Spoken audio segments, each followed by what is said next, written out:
Well, I think Singapore is known for having a very rigorous public school system and program, so that students, when they go through primary and secondary school, are strongly encouraged to work very hard.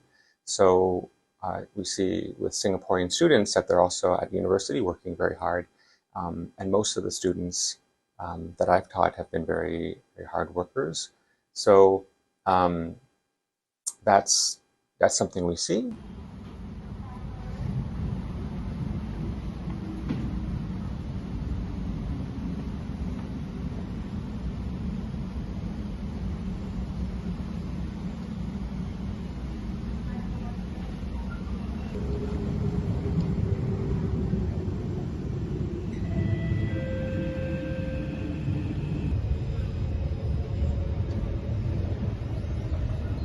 Dover.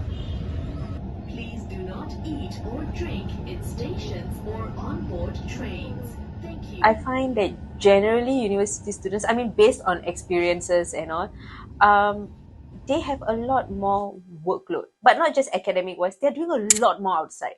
I think this has already been integrated in us since primary school, like since young itself. I mean, with all those, okay, now it's a bit changed.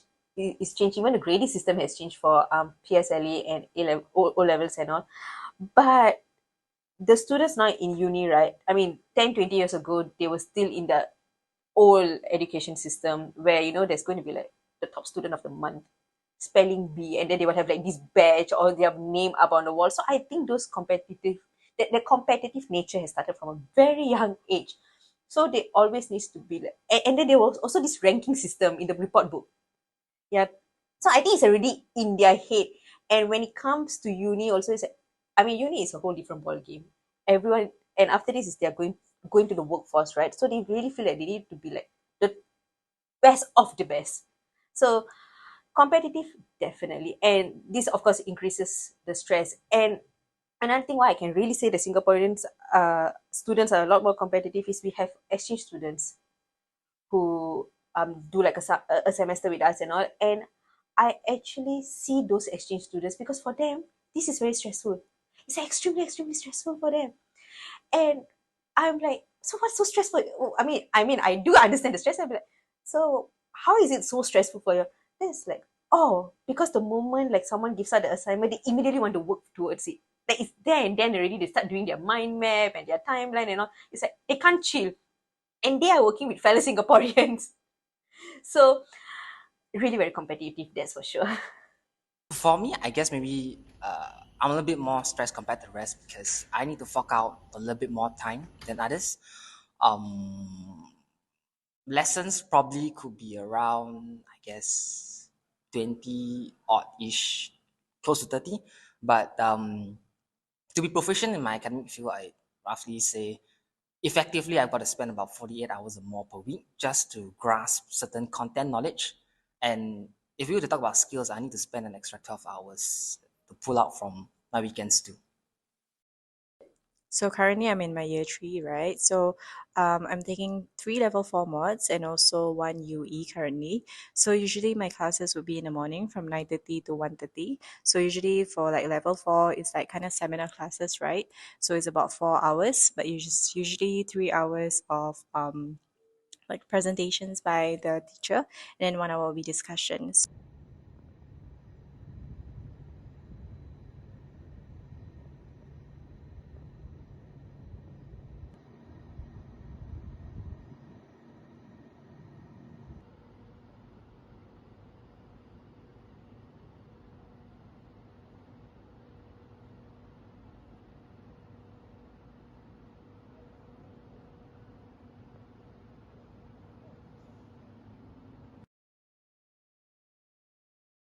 On top of my normal academic schedule, I also partake in CCA activities. So for me, I also serve as the chairperson of AIEC, our Artificial Intelligence in Education chapter. And I'm also serving out as Teaching Scholars Program Club Special Projects Officer. So roughly in a week, I need to fork out roughly about 6 to 8 hours to ensure that programs run smoothly and also have them planned way in advance. It's called RSPDC. That's the deaf community one. I need to go every single week, and then it's 3 hours from 8 to 10, which is really late, especially since I don't stay in hall. So yeah, that's one of the reasons that I had to take some time off. Okay, I think in year two, I actually signed up for like Muslim societies and also like Malay societies events and also like clubs. So I had to stay back for like twice a week. So usually Tuesday nights for because I was a programmer, right? So I had to stay back during Tuesday nights and also Thursdays for the general meetings. So it actually takes a toll on me because there were a lot of assignments at the point of time and also um apart from like assignments, there were also like deadlines for my projects and also deadlines for my community projects. So it was kind of stressful for me to actually juggle. What are some of the most common reasons students have cited as a contributing element to their increased stress levels? Number one is the academic workload, that's for sure. And another thing is a lot of students have their own personal issues. And, sorry. And sometimes this personal issue kind of seeps in through when they're studying. Like for example, family, family issues, and also they have their own stuff to deal with, which has got nothing to do with the school campus. But all these are like interlinked. For example, when a student has like insomnia, for example, they can't sleep at night, it's going to affect the school, their academics when they come to school the next day, can't concentrate in classes. There are students who don't even get up from the bed, don't even attend classes. So I think all this is like a cycle. You see, so it's not just, I mean, academics is a big part of it, but there are a lot of other factors that kind of contributes it. So some students will be like, oh, I'm just stressed with school, I'm just stressed with work. But if you talk to them more, you do realize that it's actually a lot of external factors. And another one is working with peers. So at this age group, we all have our own personality already. We all have our own characteristics. But when you put all of them like with different personalities in a group project, what that's it. It's like a melting pot. So there's a lot of, I find that there are a lot more stresses for students who are in group projects as compared to when they do their individual assignments.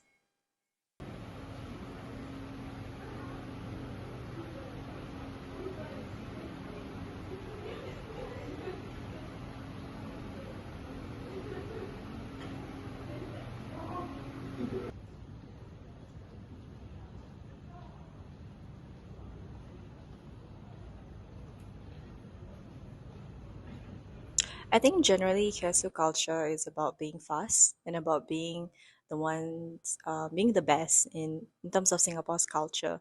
So I feel like when you are very fast, you get the most resources out of it, especially in the academic context whereby you try to ask the teacher's help and then you'll be the first to consult, and also having the most amount of like help from the teachers or securing your topics, for example. So I think that's how you define Kiasu culture in terms of university.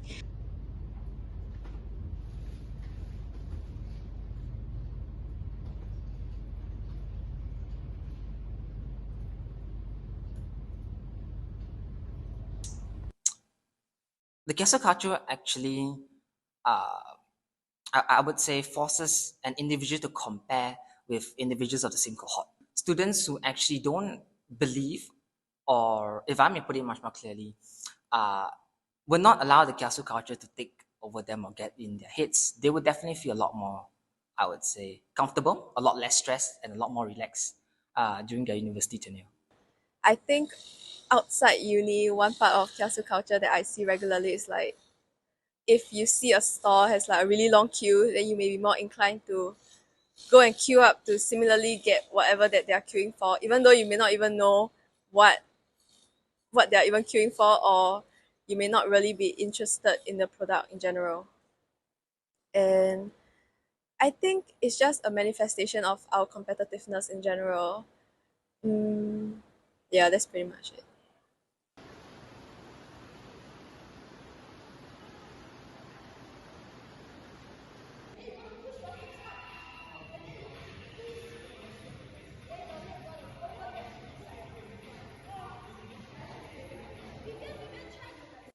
I do agree that this Kiasuism is part of why we feel stressed, but I think there are a lot of other factors too, like personal parents. Maybe your parents want you to do well, want you to do better. They have unrealistic expectations of you, and maybe they don't really fully understand how school life is now. So they may, like I previously mentioned, unrealistic expectations. And yeah, I think stress comes from a lot of different places.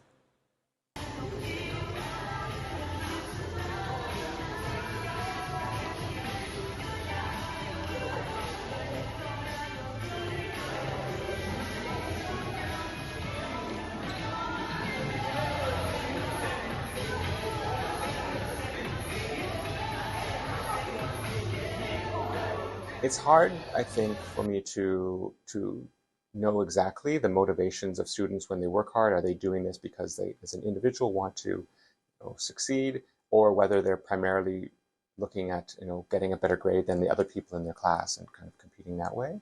Um, so um, I think there's nothing wrong with a little bit of competitiveness, trying to assess one's performance relatively, but of course that can also have a toxic dimension if people are overly competitive. Um, but I think this is something that's not always clear to instructors, the motivations behind students' behavior, whether they're competitive.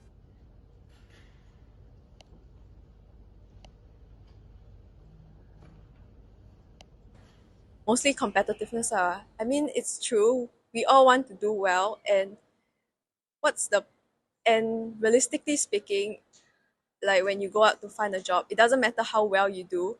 It matters how well you do relative to everyone else. So it makes a lot of sense to me that we will feel competitive or just this sense of casualism. And is it a bad thing? That's hard to say too, because it also depends on the person itself who is being kiasu. Like how far are they willing to go to get what they want in a way, and everything with it. Yeah.